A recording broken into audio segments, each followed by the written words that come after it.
Oke, baiklah, saya akan menjelaskan alur data dari database penerimaan siswa baru ini ya. Oke, saya perbesar dulu ya. Di sini ada di database ini ada 7 tabel ya. Dimana saya sebutkannya ini pertama ada tabel akun, ada tabel siswa, ada tabel jadwal tes, ada tabel hari, kemudian ada tabel pendaftaran, selanjutnya ada detail pendaftaran, dan ini cicilan pendaftaran ya. Atau di sini kita akan jelaskan nanti ya, ini biaya pendaftarannya hanya untuk pembayaran pendaftaran aja ya. Untuk biaya lainnya mungkin bisa dikembangkan lagi seperti itu. Khusus untuk di alur ini atau di program ini hanya sampai di pembayaran pendaftaran aja ya.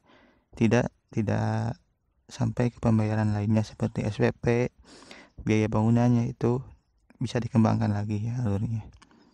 Oke, pertama ketika siswa daftar ya. Oke, sebelum itu saya jelaskan dulu ya, ini tabel akun ini fungsinya untuk menampung info login dari user ya. Siapa user tersebut itu ditentukan di sini ya, di info akun ini. Yang menentukannya ada di tabelnya, di filenya ada nama role user ini ya. Role user ini untuk menentukan siapa dia ya. Apakah dia admin atau siswa ya, atau calon siswa yang mendaftar di sistem penerimaan siswa baru ini ya. Kemudian ini info login ini didapat dari detail pendaftaran ya. Ini ada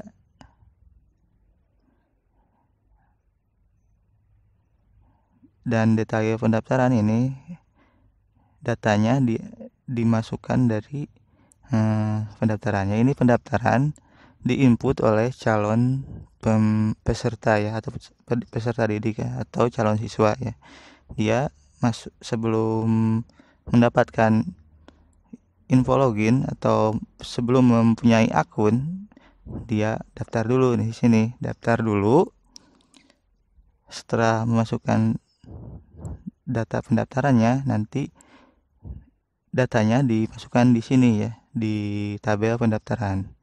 Kemudian di tabel pendaftaran ini dicek oleh admin apakah disetujui atau tidak. Kalau disetujui maka dibuatkan di sini di tabel akunnya ya, username-nya apa, dan di sini sudah ditentukannya username-nya. Saya ambil dari email ya, email yang dimasukkan oleh calon peserta ya.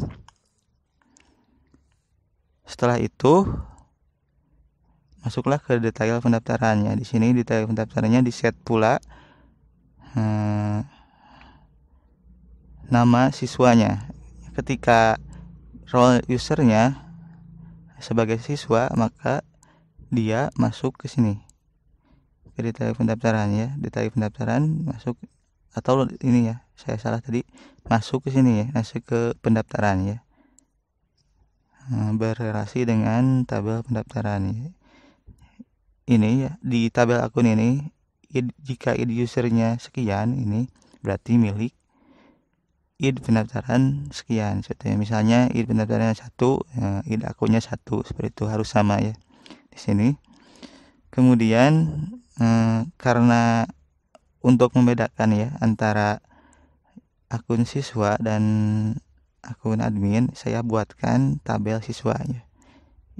Tabel siswa yang berhubungan atau berrelasi dengan tabel detail pendaftarannya. Jadi fungsi tabel akun ini sebagai perantara ya,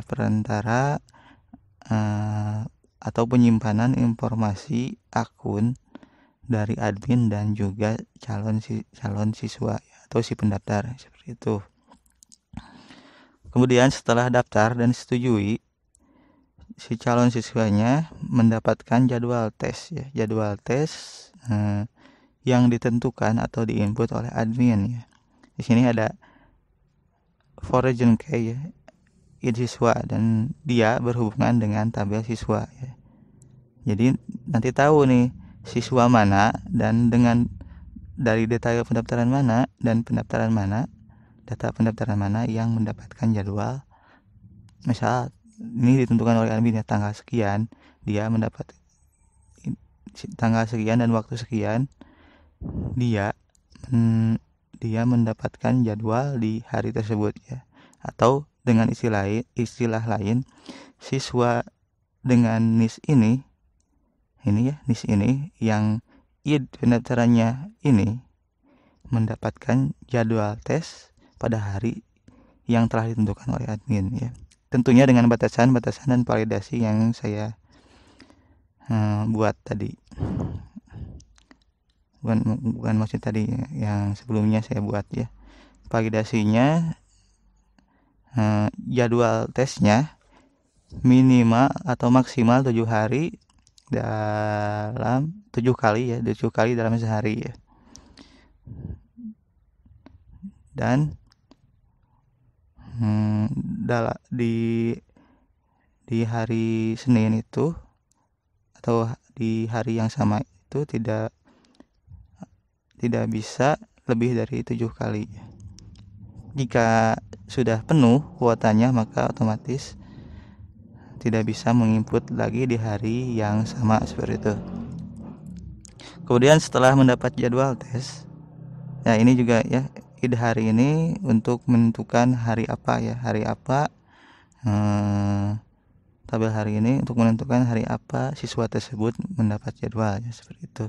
Ini saya sudah fungsikan ketika adminnya menginputkan tanggal, misalnya tanggal 2 September ya, tanggal 2 September dia sudah tahu ya, ini saya udah fungsikan ya, otomatis tahu mana yang akan diinputkan di sini ya, di tabel jadwal tesnya. Ini sesuai dengan apa tanggal berapa admin menginput di sini, seperti itu.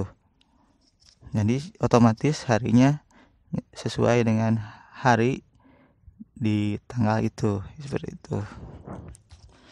Oke, sekarang ketika sudah selesai pendaftaran dan sudah mendapat jadwal tes, bukan jadwal tes dulu ya, tadi salah, maaf. Prosesnya setelah disetujui daftar atau disetujui konfirmasi pendaftaran oleh admin, si user tersebut harus membayar dulu ya. Di sini ini ada cicilan pendaftaran, saya tadi sudah sebutkan. Ini hanya untuk biaya pendaftaran saja, untuk biaya yang lainnya mungkin bisa dikembangkan lagi ya sistemnya. Kemudian setelah pembayaran selesai dan disetujui oleh admin ya, jadi siswanya melakukan transfer dan melakukan input pembayaran dan mengirimkan buktinya ke admin menyetujui, maka langsung admin membuat jadwalnya, seperti itu. Mungkin hanya itu yang bisa saya sampaikan, mudah-mudahan dapat dipahami. Mohon maaf jika ada kesalahan dan kurang dimengerti cara penyampaian saya. Terima kasih.